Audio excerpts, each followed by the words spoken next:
Bienvenidos una semana más, amigos, a Fútbol de Siempre, aquí en Televilés, un programa más, ya son con el de hoy, repasando la historia del fútbol. Hoy nos situamos en una época muy comprometida, estamos a principios de los años 40, el fútbol está paralizado en medio mundo, aunque no así en países como Italia, Alemania, España o Portugal, por lo tanto temas vamos a tener para hablar. ¿Se imaginan ustedes cómo empezó la rivalidad Madrid-Barcelona? ¿Por qué la rivalidad en el fútbol? Hoy vamos a poner el dedo en la llaga. ¿Por qué empezó realmente esa rivalidad? Hasta estos momentos no había tal. Hoy vamos a hablar, por lo tanto, de la temporada de 1942-1943.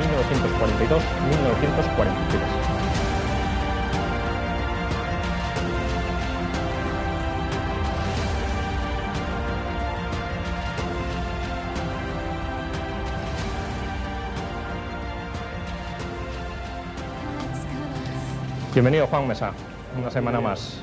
Una semana más para hablar un poco más de fútbol. 42-43, ¿eh? Sí. No hay selección, no hay fútbol internacional, pero ahí sí hay temas, ¿eh? Pero bastantes temas. Por ejemplo, es la primera liga en la que un equipo conquista en propiedad el trofeo, es decir, aquel que de 3 veces consecutiva o 5 alternas hubiese quedado campeón, conquistaba en propiedad el trofeo de la Liga. Y este año pasa por primera vez. Pasa por primera vez precisamente con el Bilbao, que lo había hecho en la 29-30, la 30-31, 32-34, 35-36 y la 42-43, por lo tanto tiene en propiedad el primer trofeo de la Liga. Detalles interesantes, José Luis, bienvenido. Hola, buenos días. Esa rivalidad Madrid-Barcelona, ¿no?, que tanto ha dado que hablar a lo largo de tantos años, de tantas décadas, que sigue vigente, y yo creo que por mucho tiempo.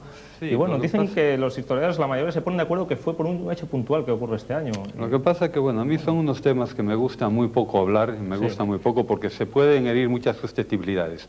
O dejas pasar, o si a mí las investigaciones me gusta hacerlas a fondo, totalmente a fondo. No lo que dijo este periódico, lo que dijo aquel otro señor, lo que dijo...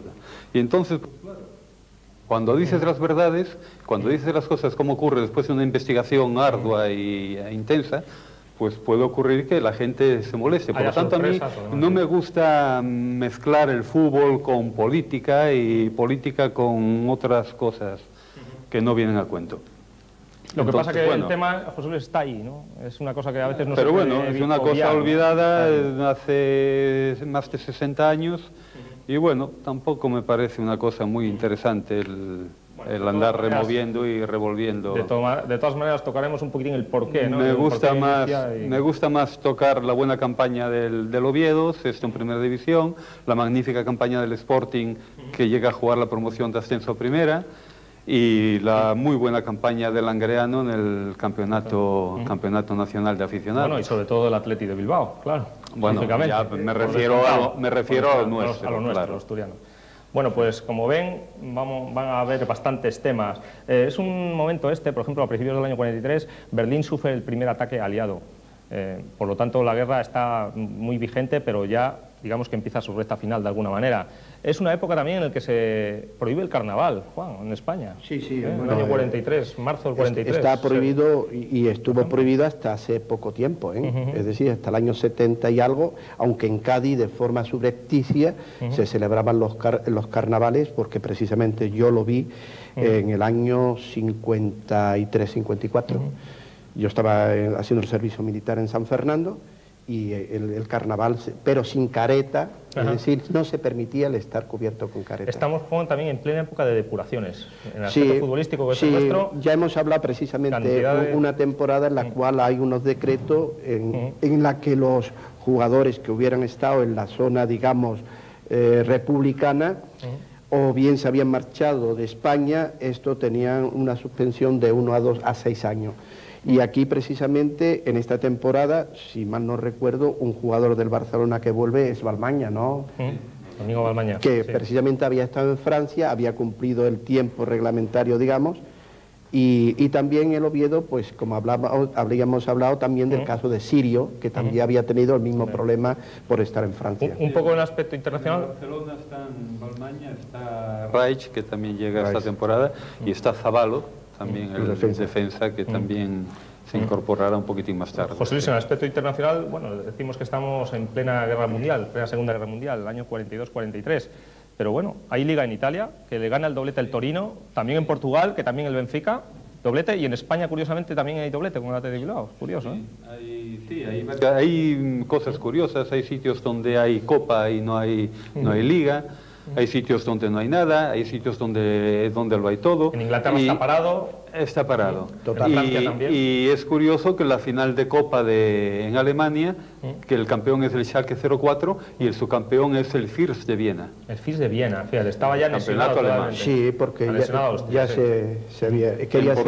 En Portugal, por ejemplo, pues en el Benfica ya destacan Francisco Ferreira, Julinho y Rogerio, que mucho más tarde van a destacar poderosamente. Y bueno, es curioso también, por ejemplo, en Sudamérica hay muy pocos partidos internacionales, pero curiosamente Argentina y Uruguay juegan 5 partidos, y los 5 entre ellos. Brasil no juega ninguno, pero es curioso que 5 partidos y los 5 entre ellos. Argentina, Uruguay, los 5 partidos. Ya que hablas de selecciones, recordemos que en esta temporada no juega la selección española, ¿eh? ¿Puede extrañar que no haya jugado el partido de rigor con Portugal, José Luis? Sí, bueno, sí, aquí hay una razón. España había perdido que por cierto hay una anécdota curiosa aquí, había perdido con Italia 4-0 la temporada anterior. Italia que formaba, fue el último partido que jugó Italia también, que formaba con la delantera Biabatti, Loic, Piola, Mazzola y Ferrari segundo. Y curiosamente, el primer partido que juegan en la temporada 44-45 juegan otra vez de los mismos. Biabatti, o sea, Loy, Piola, Mazzola y Ferrari segundo. Piola y Mazzola pues, que venían, y Ferraris que venían de los 30, de campeonar 2 veces, ¿eh? Mazzola no. No, Ferraris. Ah, sí, Piola, Ferraris y Piola. Y Biabatti. Y Biabatti. Lo que estaba diciendo, Juan, que entonces hay la Federación Española o la Delegación de Deportes no deja... Está muy enfadada por el 4-0 que pierden contra Italia y entonces dice que no hay más partidos. Entonces luego más adelante pues está viendo que hay hueco, hay mucho hueco y quieren celebrar algún partido, miran a ver con Portugal, a ver si hay posibilidad, pero en ese momento la Federación Portuguesa y la Española tenían problemas por la creación de una Copa Ibérica que no se acababa de arreglar y entonces estaban un poquitín enfrentadas. Entonces el caso es que al final no hubo partido. El último partido fue en abril del 42 y el siguiente ya sería hasta marzo del 45. De marzo del 45. Y también con Portugal. Sí. Es que sentó muy mal en España el que se perdiera en Milán por 4-0. Eso fue el 19 de abril del 1942.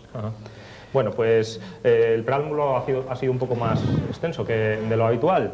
No nos olvidamos de nuestro consultorio vía email, futboldesiempre@telaviles.com. Tenemos una pregunta para contestarles al final. Es una pregunta bastante curiosa. Siempre que hablamos de campeonatos del mundo, lógicamente hablamos de selecciones, aunque hay alguno por ahí que quiere ya inmiscuir de alguna forma ese mundialito de clubs, que nunca ha salido bien y bueno, parece ser que quiere volver la FIFA a ello. Ustedes han preguntado quién es el club, el equipo, el club que ha tenido más campeones del mundo, con su selección correspondiente. ¿Qué equipo ha tenido más campeones del mundo? Entendiendo por campeones del mundo los que hayan jugado al menos un minuto en una fase final. Vamos a considerarlo así, porque se puede haber muchas más consideraciones, puede considerarse el que solo haya jugado la final o el que incluso haya jugado alguna competición previa, me refiero a las eliminatorias, ¿no? Vamos a considerar la fase final. ¿Qué equipo o equipos han tenido más campeones del mundo hasta ahora? Desde el año 30 hasta el último mundial, hasta el de Corea-Japón. Al final del programa se lo contestamos. No hay fútbol internacional, no hay selección española en esta temporada 42-43, pero sí hay campeonatos domésticos. Vamos a ver en pantalla cómo quedó el campeonato de Liga. Ahí lo tienen ya, un campeonato de Liga comandado por el Athletic de Bilbao con 36 puntos, seguido por el Sevilla de Patrick O'Connell con 33, tercero fue el Barcelona de Josep Nogués con 32, cuarto el Castellón, fue el equipo revelación esta temporada. Lo hizo también muy bien el Celta, que fue quinto, y sobre todo el Real Oviedo, que fue sexto, el Oviedo de Manuel Meana. Promocionaron el Español, que salvó la categoría a costa del Real Gijón. El Sporting, que no pudo subir, hubiera sido su primer ascenso, tendría que esperar un año más. Y también promocionaba el Granada, que en este caso también mantenía su estatus primer divisionario al superar por 2-0 al Valladolid. Descendían directamente el Zaragoza de Jacinto Quincoces y el Betis, que fue colista con 10 puntos solo, un Betis que tardaría 15 años en volver a primera división. El máximo goleador del torneo, 42-43, fue el grandísimo goleador del Barcelona, Mariano Martín, 32 goles, una media extraordinaria, y el guardameta menos goleado con mejores registros, el gran Juanito Acuña, el guardameta del Deportivo, que solo recibió 31 goles en 25 partidos.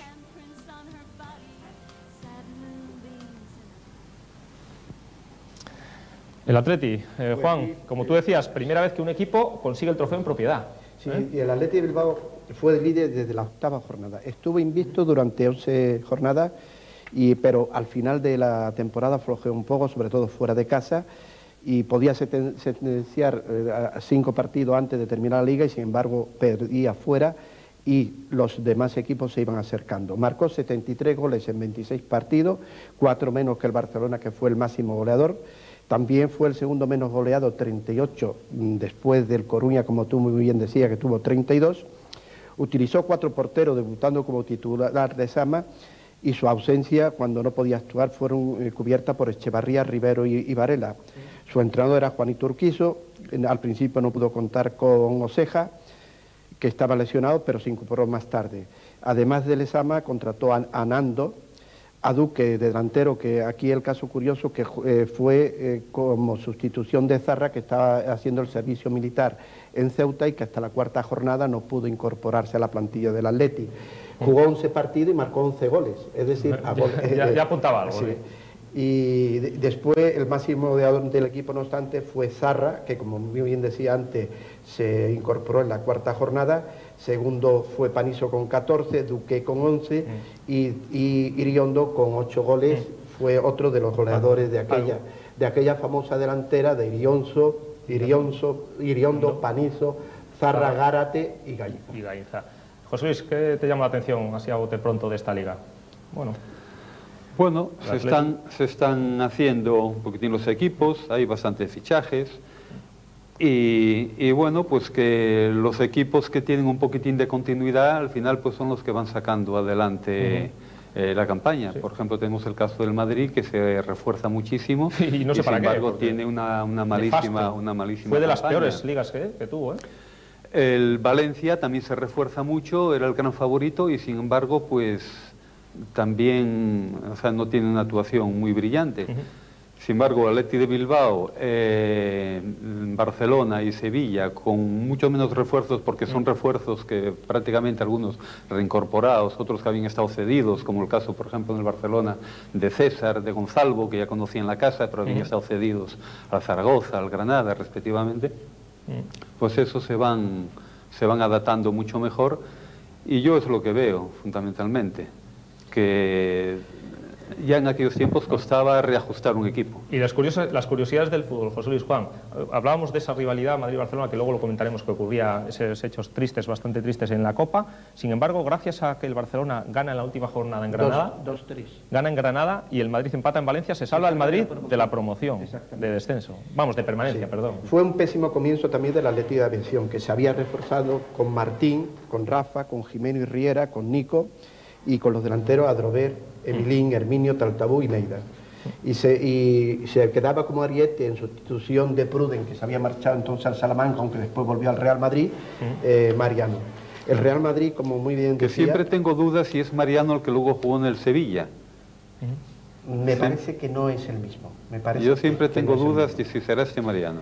José Luis, ahora te acabo de pillar. Porque precisamente tú decías que no, yo me conformo con Mariano. Si se hubiera llamado Mariano García Puerta, pues ya no tenemos esa duda, José Luis. No. ¿Te das cuenta? Sí, ya, pero claro. No se trata de eso. En Inglaterra no pasaba. No, se trata de que de este Mariano hay poquísima información. Sí, hay otros que sabes que... Hay poca información y que hay como 400.000 Marianos en la liga. No, pero bueno... Claro. En el Oviedo un Marianín. Claro.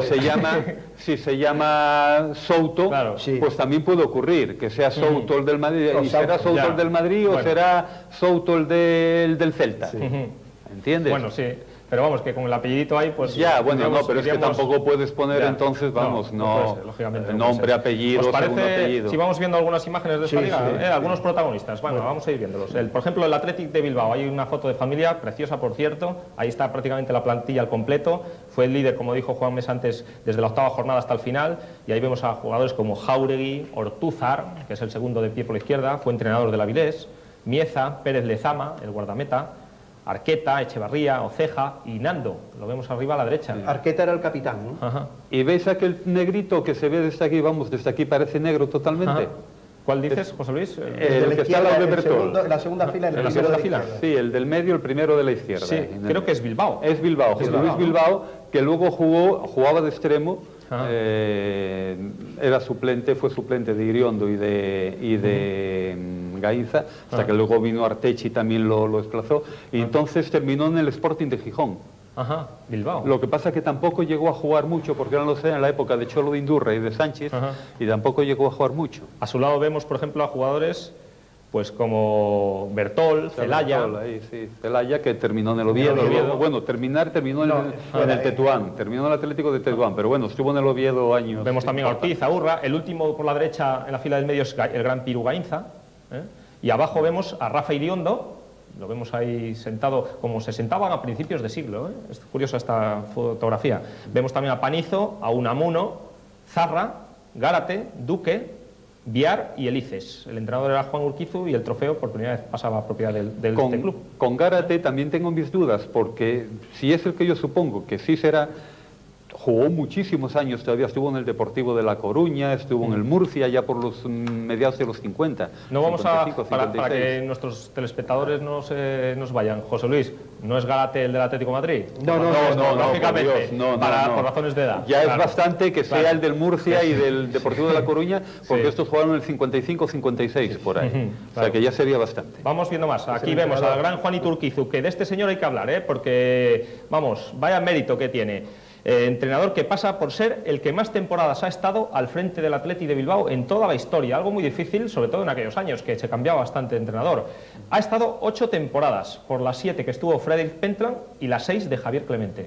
Por lo tanto, ahí queda el dato para la historia. En realidad lo conocí en el Real Oviedo. Estamos viendo el equipo revelación de esta temporada, el Castellón. Un Castellón formado, en este caso, por Elzo, que ya hablamos de él, ¿os acordáis? De Elzo, que fue el jugador que jugó en más equipos diferentes en primera división, junto con el Miquel Soler.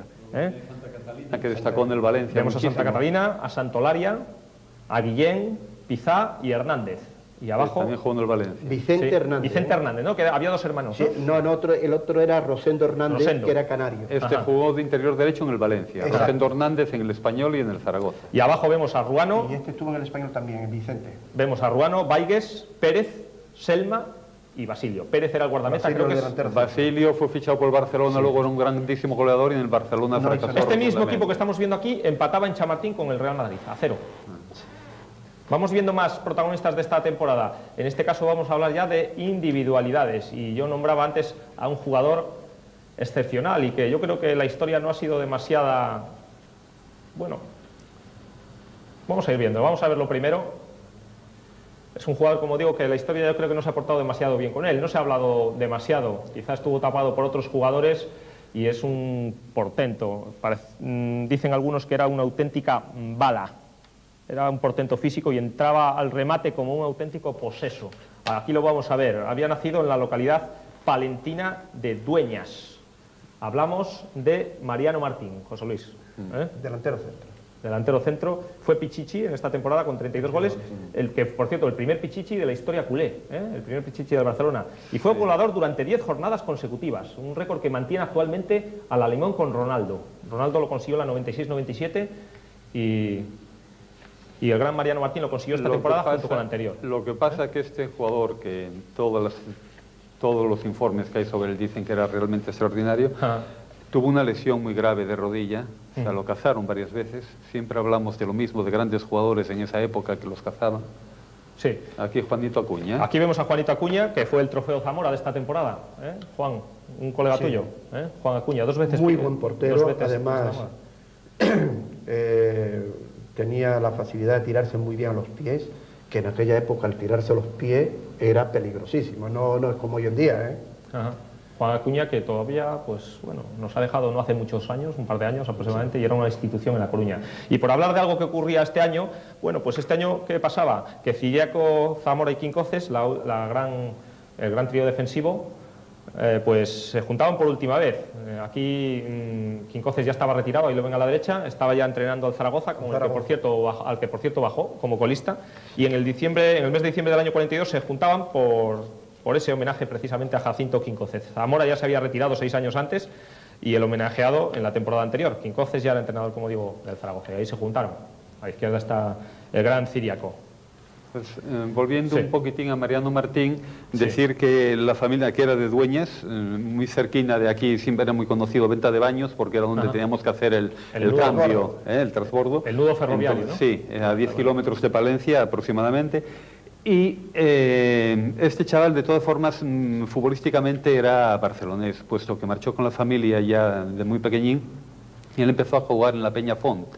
Luego de la Peña Font lo fichó el San Andrés, del San Andrés fichó para el Barcelona, estuvo varios años hasta que se lesionó, una lesión ya prácticamente lo apartó del fútbol de primera fila, porque luego siguió jugando en el Gimnástico de Tarragona en primera y luego en el San Andrés, y terminó en el Zaragoza, tratando de reforzar al Zaragoza, un año que andaba pasando muchos apuros, pero en realidad ya no podía, tenía una rodilla deshecha. Jugó en Avilés una liguilla de ascenso con el San Andrés. Con el San Andrés de Barcelona, sí. ¿no? Mariano Martín, Juan. Ya cuando venía de vuelta, no cuando empezaba, sino cuando estaba de vuelta. Pero yo digo, fue la temporada también de las delanteras más conocidas de España. Por ejemplo, en Barcelona tenía Betancor, Escolar, Martín, César y Bravo.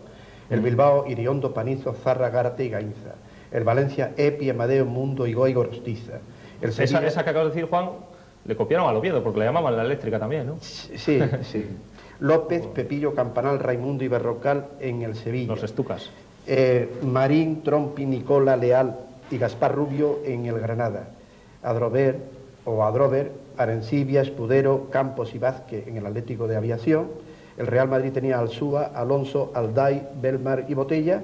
Y el Real Oviedo, Antón, Gollín, Echevarría, Herrerite y Emilín.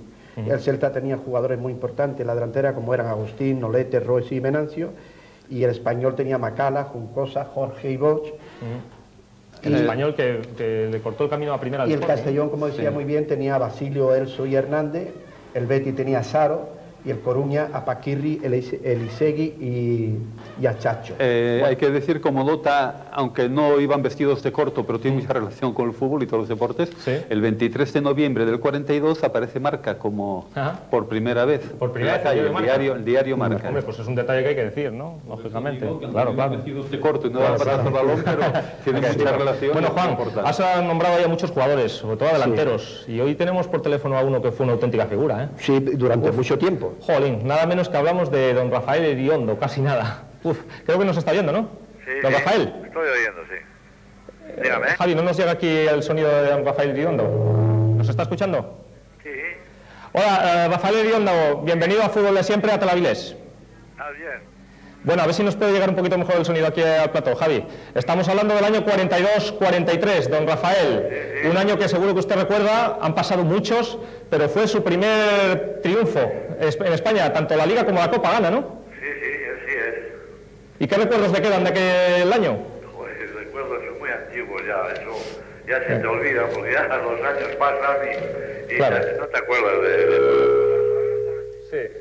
Bueno, fue un año en el que se acordaba de su entrenador, Juanito Urquizu, por ejemplo. Sí. ¿Qué nos podía decir de Juan Urquizu?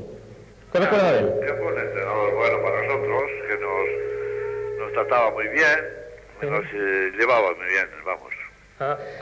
Don Rafael, este año se produce un caso muy curioso. Juan Mesa, que está aquí con nosotros en Fútbol de Siempre, como todas las semanas en Telavilés, comentaba que Zarra estaba en el servicio militar en Ceuta y que solo pudo jugar menos de la mitad de la liga, y aún así marcaba igual, ¿no? Sí, en Ceuta, sí. En Ceuta. 17 partidos. 17 partidos. A usted no le pilló el servicio militar, eran servicios militares, vamos, interminables, ¿no? Sí, no, a mí me tocó después. ¿Después? De la guerra me tocó a mí. Después que me volvieron a llamar, y yo también fui a África, ¿eh? También, ¿no? Sí, jugué un partido con la Atleti de Tetuán también. Bueno, don Rafael, usted ganó varias ligas y bastantes copas también. Sí, bastantes copas, sí. Sí, esta por ser la primera, no sé si tiene algo de especial, pero bueno, su trayectoria es muy importante, ¿no? Sí, no se quejará. Sí, no, desde luego que no. Ahora, da la casualidad que ese partido del año 43, la final de la Copa no la jugué yo. No, ¿Por qué? ¿Por qué no pudo jugar la final de esta Copa? Estuve lesionado y jugó el Madrid contra el Atleti de Bilbao y ganamos 1-0. 1-0. ¿Usted acudió al partido de todas maneras? ¿Acudió al partido usted? Sí. Acudí, pero vamos, no podía jugar. Juan, no sé si queréis preguntarle a Rafael Iriondo, que además fue un gran entrenador también. Sí, Bueno, entrenaba muchos equipos. Sí. Yo, la verdad, más que la de Gárate, era la de Iriondo, Venancio, Zarra, Panizo y Gainza. Exacto. Esa era la que nosotros, por la edad que tenemos, más conocemos. En este año era Iriondo, Panizo, Zarra, Gárate y Gainza. Y Gainza, sí. José Luis, ¿quieres preguntarle algo a Iriondo? Es una institución. Buenas tardes, don Rafael Iriondo. Buenas tardes. Grandísimo jugador, lleno de éxitos. Esta temporada es una prueba de ello, de la que estamos hablando, 42-43. Pero yo no voy a ser tan benévolo y voy a recordarle otro momento menos agradable. Sí. ¿Cómo es posible que unos años más tarde, con una delantera tan extraordinaria formada por Iriondo, Panizo, Zarra, César y Gainza, sean vapuleados por otra que, bueno, sí, relativamente fue famosa, pero mucho menos, como era Jesús Correia, Araujo, Peiroteo, Travassos y Rogerio? ¿Se acuerda de aquel 4-1 contra Portugal? Ese fue en Portugal, sí. ¿Y qué pasó para que este equipo español, con tan grandísimas figuras, pudiera ser derrotado por primera vez en Portugal por 4-1? Pues no sé, entonces, en fin, ellos tuvieron un día de esos muy buenos y nosotros, además me parece que empezamos marcando, porque yo marqué el gol ese que quedamos 4-1, ¿no? Y ellos se crecieron allí, vamos, y del partido este no mejor no acordarse, ¿no? Don Rafael, usted también pasó la historia por ser uno de los pocos, ¿no? Algún día miraremos, José Luis, cuántos hay, Juan, que ha ganado la Copa de España tanto como entrenador como jugador. Sí, como entrenador he ganado 2 veces la Copa de España, sí. Una con el Real Betis. Una con el Betis y otra con el Atleti. Con el Atleti, sí. Con el Atleti y la otra. ¿Cuáles prefería, la de entrenador o de jugador? De entrenador. ¿Qué prefería? De entrenador y de jugador, no, a mí me daba lo mismo. Claro, era mejor de jugador porque entonces era más joven también. Lo que pasa es que de entrenador, una de ellas, la que ganó con el Betis, fue contra su Atleti, y eso tampoco le gustaría demasiado, ¿no? Claro. Sí, fui contra el Atleti, sí. Sí. Bueno, pues don Rafael Iriondo, que ha sido un placer tenerlo aquí con nosotros en Fútbol de Siempre, ¿eh? Muy bien, muchas gracias. Muchas gracias, don Rafael. Y hasta siempre. Hasta otra. Hasta siempre. No. Rafael Iriondo, que vive en Bilbao y lo hemos localizado en Guernica. Allí todavía sigue echando sus partidas y demás. Guernica. Todavía está lleno de vitalidad, a pesar de que ya pasa de los 80 años con creces. Se le nota en la voz. Se le nota. Bueno, pues después de hablar con Rafael Iriondo, pues vamos a ir terminando ya, si os parece. Bueno, hay un caso muy curioso, hay un partido muy importante, que fue el partido del empate a 5 en Barcelona, entre el Barcelona, porque este es el año, como tú muy bien decías, de los Barcelona-Madrid. Empatan a 5 en las cosas. Sí, fue en la jornada 14, fue un partido antológico por juego y también por la alternancia que hubo en el marcador. Marcó primero Alonso, empató Martín, se adelantó otra vez Alday, empató Escolá, Valle se adelanta para el Barcelona, 4-2 de Martín, y así termina el primer tiempo. En la segunda mitad, Alday marca el 4-3, Valle el 5-3, Botella el 5-4 y Mardone el empate a 5. Fue un partido que lo recuerdan los 5-5 de aquella época como uno de los partidos más antológicos de la época. Ahí empezó, creo que, a jugarse al balonmano. Sí, por el resultado. 5-5. Bueno, este año se dieron resultados muy grandes. Por ejemplo, Mundo marca 6 goles en un partido que gana 8... El Valencia, ¿no? 8-3 al Betis, el Valencia, y marca Mundo 6. Y Zarra en el Athletic de Bilbao 8, que gana 8-1, también marca, al Valencia le marca 5 goles. El Zaragoza le gana 7-0, el Valencia le gana 7-0 al Zaragoza, el Barcelona 7-1 el Castellón, todo en esta misma jornada, que es la jornada 19, y se marcan 40 goles. Hablabas del Valencia, hay un caso muy curioso, que hoy día sería imposible que se diera. Hay un jugador muy joven en esta temporada en el Valencia, Pasieguito, que es sancionado por un año, de vida. Pero porque no había cumplido los 18 años. O sea, denuncia esa situación el Español, en el partido Español-Valencia, el Español denuncia que hay un jugador ahí que no cumple 18 años, por lo tanto no puede jugar. Y bueno, le suspenden durante un año, es algo impensable hoy día, ¿no?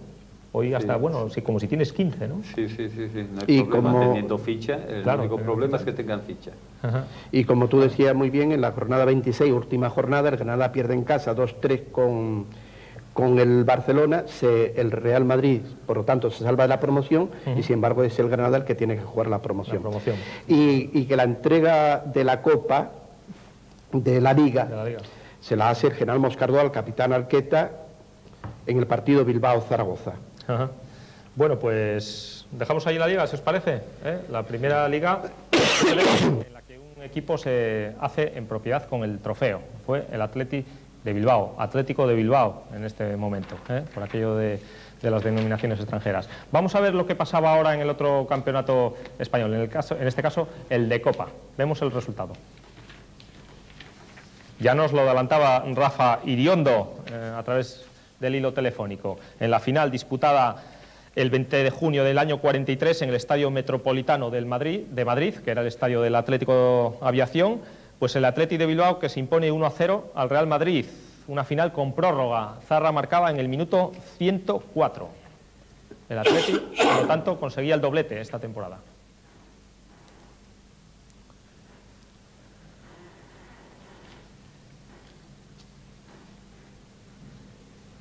Seguimos viendo el resultado. Ahí estaba.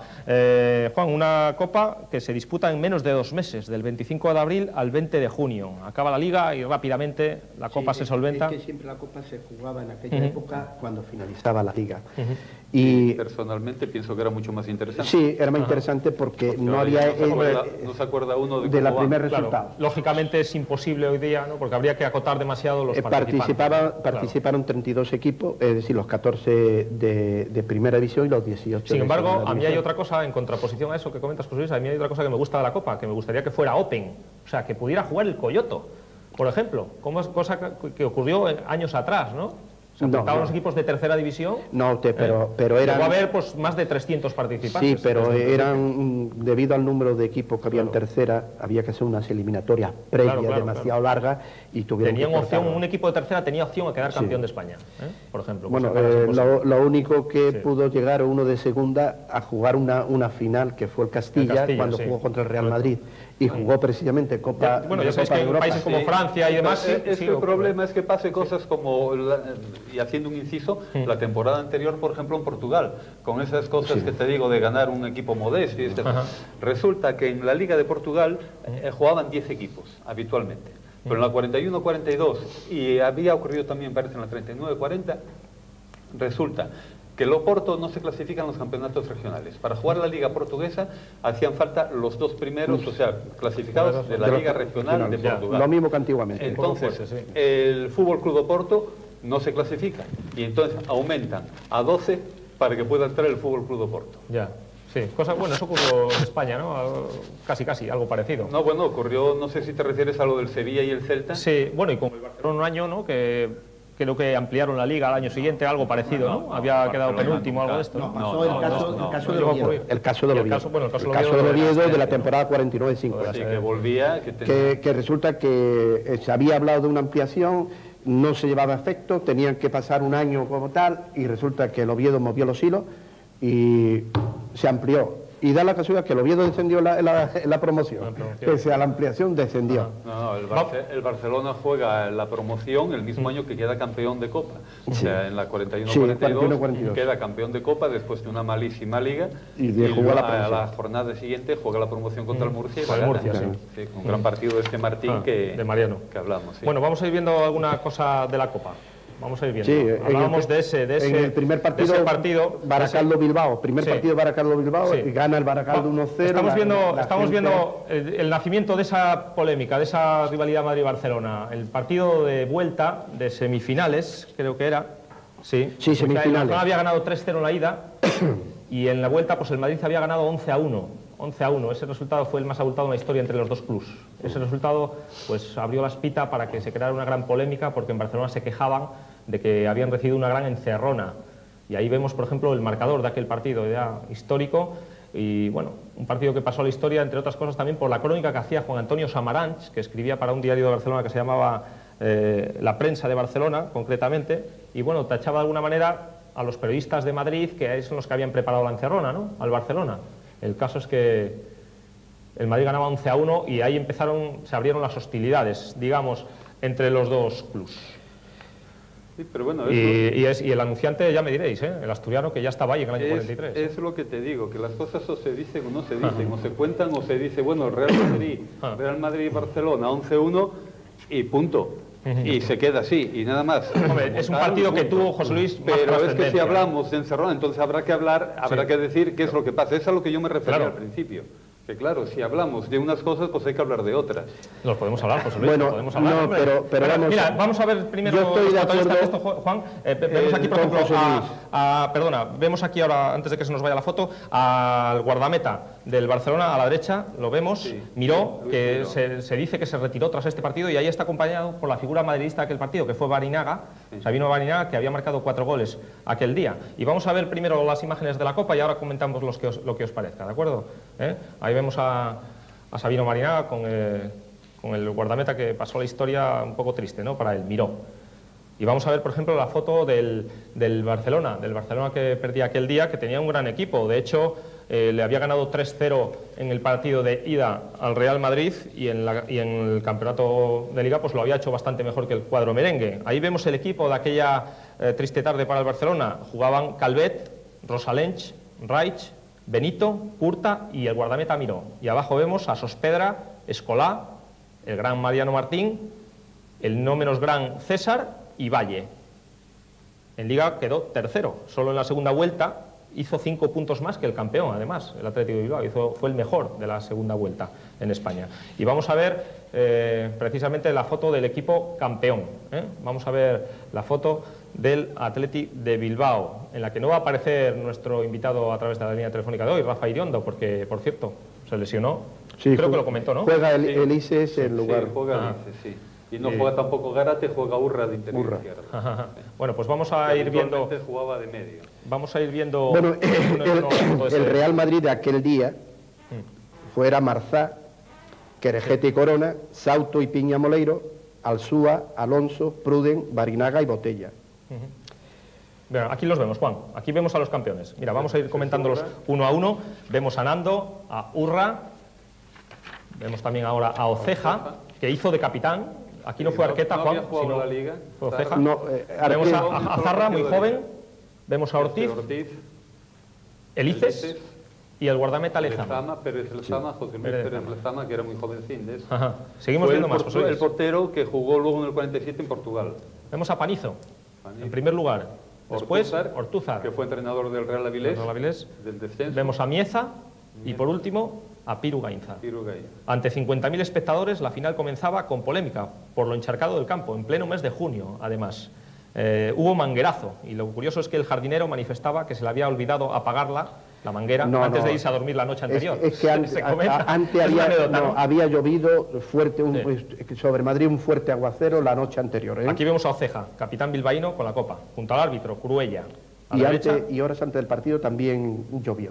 Y bueno, en Bilbao, que hubo muchísima fiesta, era el segundo título del año, y ahí vemos una de las calles del Gran Bilbao, pues ahí vemos a los gigantes y cabezudos, muy habituales en las fiestas aquí a Avilés, por ejemplo, antes de... La figura del partido fue Lezama, que tuvo una actuación extraordinaria. Detuvo tiros de Barinaga y Alzúa que parecían goles cantados. E incluso Alzúa, por precipitarse, falló un tanto. Y como tú muy bien decías, en el minuto 104 de la prórroga, fue cuando Elise recoge un despeje de su defensa, se lanza hacia la meta de Marsá. Y ahí estaba Zarra, ¿no? Y disparó fuertemente, rebota el balón en el portero y en la del palo, va a Zarra y No hay vídeo, pero adentro. Bueno, ya lo has explicado. Exactamente, así fue el gol de... Bueno, estábamos hablando de esa polémica. Aquí, José Luis, Juan, estamos para corroborar las cosas o para desmentirlas, pero siempre, tampoco nadie va a tener la razón absoluta en estas cosas, porque entre otras cosas no estábamos aquí, no lo vivimos, que según el cristal con que se mire, se ve de una forma o se ve de otra. La prensa de Madrid arrimaba el agua a su sardina. La prensa catalana arrimaba también el agua a su sardina. Algunos prensa, digamos, del régimen de aquella época también arrimaba el agua a su sardina. Y ahí, pero por eso no hay objetividad en ese tema. Pero lo que está claro es que... Hay hechos que están claros porque coinciden todos y está escrito por todos. Y hay cosas que luego ya cambian y hay investigaciones y todavía hace bien poco, hay un libro que salió recientemente donde también está sometido a investigación y donde hace entrevistas a determinados jugadores de la época. Los hechos más o menos son El partido de ida de Barcelona, pues es un partido de bastante dureza, arbitra Fombona, la Fombona, sí. Y bueno, el Barcelona gana 3-0, entonces la hoja de lunes de Madrid al día siguiente dice partido clásico copero, muy duro, y que bueno, que el Madrid mereció un mejor resultado. Eso es lo que dice la prensa de la hoja de lunes. Al martes, el diario Informaciones y el diario El Marca y el diario Ya, el Alcázar, date cuenta, el Alcázar estamos hablando, dice que partido duro, coincide con lo otro, que partido duro, típicamente copero, y que el Madrid que mereció un mejor resultado también. Pero Eduardo Teus, en Ya, dice que es un silbido continuo de los espectadores de las Cortes, todos saben, de las Cortes, que los silbidos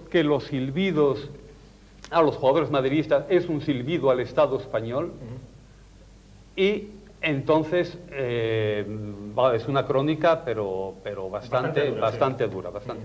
Por eso digo los periódicos del régimen. Al día siguiente, o sea, el miércoles, ya la prensa que había escrito, el Alcázar, Informaciones, que había escrito que bueno, que normal, un partido duro normal de Copa, ya se van arrimando a la teoría de Eduardo Teus. Se llega al partido y con la entrada, el partido de vuelta, con la entrada dan, estos son hechos probados, hasta esto lo dice en sus escritos sobre la época, escritores de Madrid, que dan un silbato con la entrada a cada jugador. Y luego aquí es donde está ya la cosa de sí, no, que un delegado gubernativo que entra en el campo, en el vestuario del Barcelona, y le dice que a ver el comportamiento que van a tener, porque se la están jugando y pueden terminar todos en la cárcel. Entonces, bueno, el partido empieza, el Madrid pues es bastante superior, y bueno, se van desarrollando los goles, expulsan a Benito por una dura entrada a un jugador del Real Madrid, y bueno, al final son 11-1. ¿Qué ocurre? La famosa crónica de Samarán. La famosa crónica de Samarán, españolista, él, o sea, socio del Español, seguidor del Español, donde dice que Madrid estará en la Copa, pero que ha perdido totalmente su señorío. Son palabras de Samarán corroborados en todos los sitios. Bueno, ahí hay diferencias. Unos dicen que As dice que lo castigaron 9 años. Yo tengo leído crónicas de Barcelona donde dicen que no, que simplemente que lo amonestaron, o sea, que le llamaron al orden y que estuvo, un cierto tiempo sin escribir, pero sí. Y luego pues está el tema de que Santiago Bernabéu nunca habla de este partido, jamás vuelve a hablar. Él no era presidente todavía. No era presidente, entra el Marqués, por cierto. Lo que sí está claro que en este partido, José Luis, se desarrollan los hechos de la siguiente manera. Lo que sí hace es precipitar la salida, tanto del presidente del Barcelona como del Madrid. Y por lo tanto, Bernabéu llega ya meses después.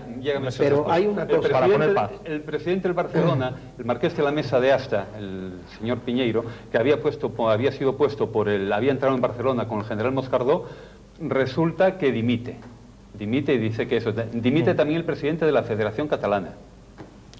Y Santiago Bernabéu hace al año siguiente un partido de desagravio al Fútbol Club Barcelona. Digo yo que cuando todo esto se produce, que algo habría. Pero toda la polémica comienza con el gol que le anulan en Barcelona a Barinaga al terminar el primer tiempo. Cuando la pelota iba por el aire, Fombona pita al final del partido. Ajá. Y entonces ahí empieza toda la polémica de No, la polémica empieza, empieza con la crónica de Eduardo Teus. La crónica viene precisamente por ese gol anulado. Y en cuanto a lo que tú dices, y te doy toda la razón, yo, por ejemplo, estuve en una final de Copa, y te estoy hablando del año 50 y tantos. En el año 58 yo estuve en el Barcelona-Granada, final de Copa. Digo más claro, Juan, estuviste en este caso en el banquillo en el banquillo, sí, jugador, pero no, es que voy a decir, yo estuve allí como jugador. Y en la caseta entró un delegado gubernativo para decirnos que ojo cómo nos portábamos. que estaba el caudillo allí y que había que tener un comportamiento. Por eso digo que lo que tú decías no me extraña que lo hubieran dicho en aquella época. Barcelona le ponen 2.500 pesetas de multa por los hechos acaecidos en las Cortes. En las Cortes, según Eduardo Teus. Sí. Y por el partido de Madrid les ponen 25.000 pesetas a cada uno, al Real Madrid y al Barcelona. Lo que se preguntaban también en Barcelona, ¿por qué a nosotros, qué pintamos nosotros en todo esto? ¿Por qué nos ponen 25.000 pesetas? Lo que está claro es que la polémica quedó ahí hace de estos 61 años, va a hacer, ¿no? Y sigue vigente, José Luis, Juan, sigue vigente ahí, lo de Madrid-Barcelona. No, y a partir de aquella época, que no sé por qué, decían que el Madrid era el equipo del régimen. Porque en realidad cuando empieza a ser del régimen es mucho más tarde, ¿eh? Claro, porque no son 4 títulos, porque exacto, no gana nada. No gana nada. Ya, bueno, a veces no se gana nada porque es igual que el chiste aquel de la monja, ¿no? De compra un decimito para que te toque la lotería, ¿no? Ya. O sea, depende también un poquitín del equipo que tengas. Claro. Por mucho que te empujen, claro, si no tienes por nada. mucho que te empujen, si no tienes nada. El caso está ahí la polémica. Seguro que ustedes, más de uno, pues también discutirá en sus casas sobre este tema, Madrid-Barcelona, ya saben, ¿no? Vuelvo a decir que son temas desagradables y que son temas que ya a mí no me merece, creo que no merece la pena tocar porque se hieren susceptibilidades. Bueno, pero lo hemos tocado y bueno, está ahí la historia y hay que comentarla cada uno, bueno, pues su versión, ¿no? Si os parece, como lo hemos hecho nosotros, ¿no? Lo que ponen muchos investigadores y lo que escriben muchos investigadores sobre el tema. Bueno, pues ¿os parece? ¿Dejamos aquí la copa? Sí, yo creo que ha quedado bastante claro cómo fueron los hechos. Vamos a hablar un poquito de los asturianos. Un poquito de la segunda división. Venga, un poco. Porque claro, ten en cuenta que la segunda división está formada por 3 grupos de 8 clubes cada uno, pero hay una reestructuración. Es decir, que en esa temporada, para la próxima nada más que va a haber 14 clubes en la categoría. Por lo tanto, se clasificaban exclusivamente los 4 primeros de cada uno de estos 8 grupos, 12.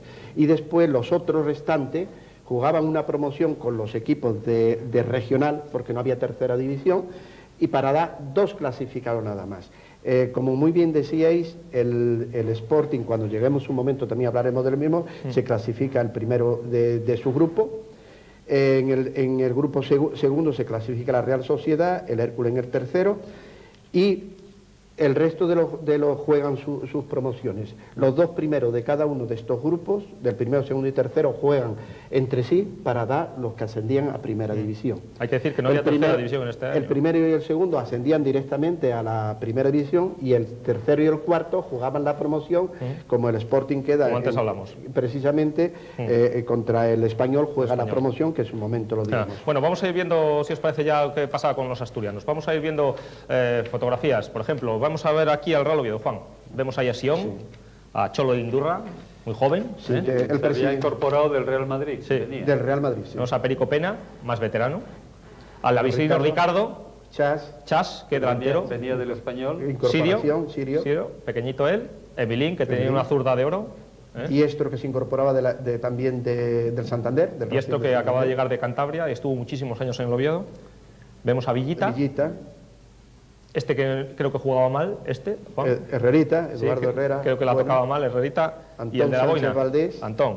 Este equipo ganó al Atlético Aviación 2-1, concretamente, en Liga. Era el entrenador Manuel Meana. Tenía un gran equipo, el Real Oviedo. Sí, y había fichado a Ricardo, que venía del Sevilla. Aquí falta un jugador, Juan. A Diestro. Falta un jugador muy importante en esta fotografía. Echevarría puede faltar. Vamos a verlo. ¿Quién era Echevarría? Era el más joven de la plantilla. Sí, había venido precisamente fichado ese año. Sí, fue todo un descubrimiento. Y debutó en Sevilla con un resultado sorprendente. El Sevilla iba en cabeza y ganaron 0-5 en Sevilla, con un gol de él. Ahí está, procedía del Indaucho, causó sensación, marcó 2 goles en su debut, como dices, Juan, y en contraposición se despide un histórico, Gallar, el último eléctrico. El último de la eléctrica, se despide este año. Ya estaba actuando como también entrenador del Caudal, algunas jornadas. Echevarría pudo haber sido el segudo Lángara. Le faltó más continuidad, pero era un goleador impresionante. Tuvo problemas con un automóvil lo atropelló y después un problema de pulmón también. Pero derivado de eso porque lo cogió por el pecho, lo aplastó. Y la Copa eliminó al Sporting, o sea que no era Real Gijón en aquella época, y fue eliminado por el Deportivo de La Coruña. Y hablando de esto, el Deportivo de La Coruña fue el equipo que más partidos ganó fuera de casa en la Liga. Estamos con el Gijón. Ahí vemos a jugadores como Leicea, el portero, Díaz, Bachiller, Liz.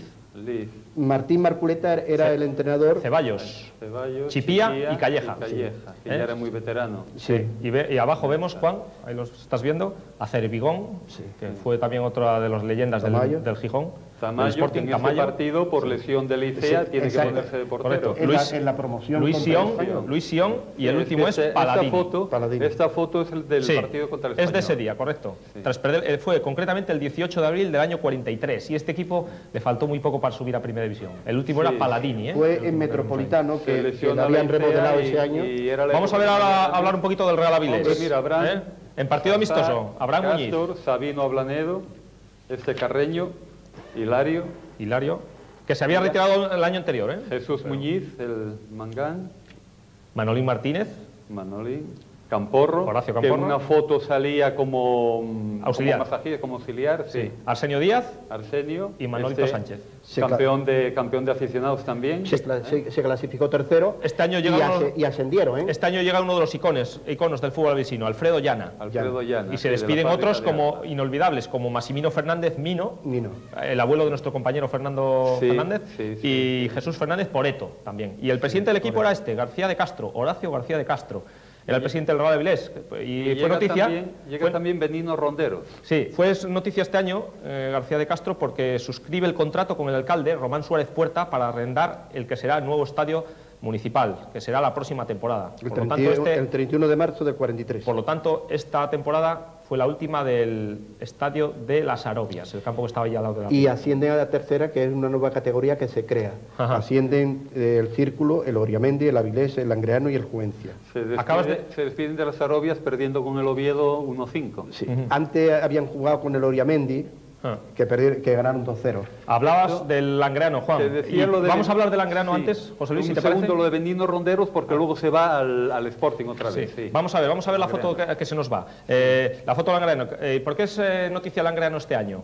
¿Por qué, José Luis, Juan? Porque queda campeón de España de aficionados. Correcto, igual que lo había conseguido el Estadio Avilesino en el año 40. Éxito de gran repercusión 2 años antes. Vemos al guardameta Cepol. Estuvo en el Oviedo. Sí. Nombre de... No llegó a jugar, pero estuvo fichado en el Oviedo. Nombre de agente secreto, No, es el López, era López y era el nombre, cambiaba las letras y le llamaban Cepol en vez de López. Mira, no sabía esa anécdota. Sí, es curioso. Cepol en vez de López. Vemos al lado de Cepol a Armandín, Manolín. Con el Avilés y en el Sporting. Sí, el Sporting. Travieso, que era el capitán, que había jugado en el Oviedo también. También está en el Oviedo. Vemos a Pin, Sabino, que era el medio centro, Sabino, que era el interior izquierdo, y Rada, que era el delantero centro, en la final fue el goleador. Y abajo están Chuchi, que está para la izquierda como extremo izquierdo, que jugó en el Real Madrid. Solar, que jugaba de todo, jugó en el Caudal también. Ahí vemos a Enrique Casas, Juan. Enrique Casas, el secretario técnico del Oviedo, del Carballín, del Sporting. Sí. Es el que está ahí más... Y Carballín, aquí este partido Casas lo jugó alternando con Chuchi como interior derecho, como extremo derecho. El entrenador era José Sion. El lateral izquierdo. Era José Sion y le ganaban 3-1 al Sevilla en Valencia. En la semifinal eliminó al Barcelona. Sí, al Barcelona. Y en Oviedo se hablaba más de ese partido que del próximo reparto de aceite entre la población. Y en el Sevilla jugaba un delantero centro, que después daría mucho que hablar, que se llamaba Araujo. Y un interior que se llamaba Montalvo, que jugó en el Real Madrid. Sí, señor, ahí está Aurelio Álvarez Nuño, más conocido por Travieso, que recibe la copa del presidente de la Federación Española, que era Javier Barroso. El árbitro Tamarit. Atento, a la muchos años en Primera División. Que eran dos hermanos, Enrique y Rafael, los dos árbitros. Sí. Tamarí Falaguera. A la derecha vemos al presidente de la Federación, que era Javier Barroso. Y la alegría ahí de los jugadores langreanos. ¿Era Racing Langreano o Racing de Sama?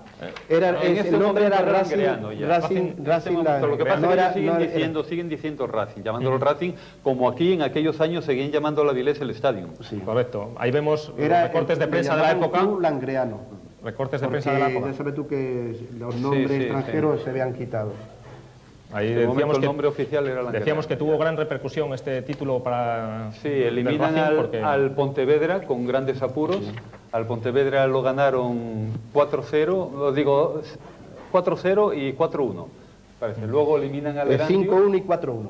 5-1 y 4-1. Bueno, como estamos ya en la recta final del programa, vamos a ver quién fue, después de ver esos titulares de prensa del éxito langreano. ¿Puedo decir un segundo nada más, un inciso? Sí, que hay dos equipos de la región como son el Carballedo, que asciende de categoría, y el Deportivo Avilesino, que también asciende de Ascienden categoría. los dos Uno a primera categoría y otro a segunda categoría. Bueno, ¿cuál fue? Avilés jugaba Llames, supongo que sería el famosísimo Llames, profesor de química y de matemáticas. Aquí en Avilés. Sí, porque sé que jugaba en equipos, él había jugado en equipos juveniles, por y tal, de jugador de defensa, supongo que sería él. Bueno, Llames. Dejamos ahí el fútbol asturiano y vamos a ver cuál fue el mejor equipo de la temporada para fútbol de siempre. Es muy fácil. Si gana la Liga y la Copa, pues ¿cuál va a ser? El Athletic de Bilbao de Juan Urquizu, que jugaba con este equipo. Este fue el equipo que ganó concretamente la Copa al Real Madrid.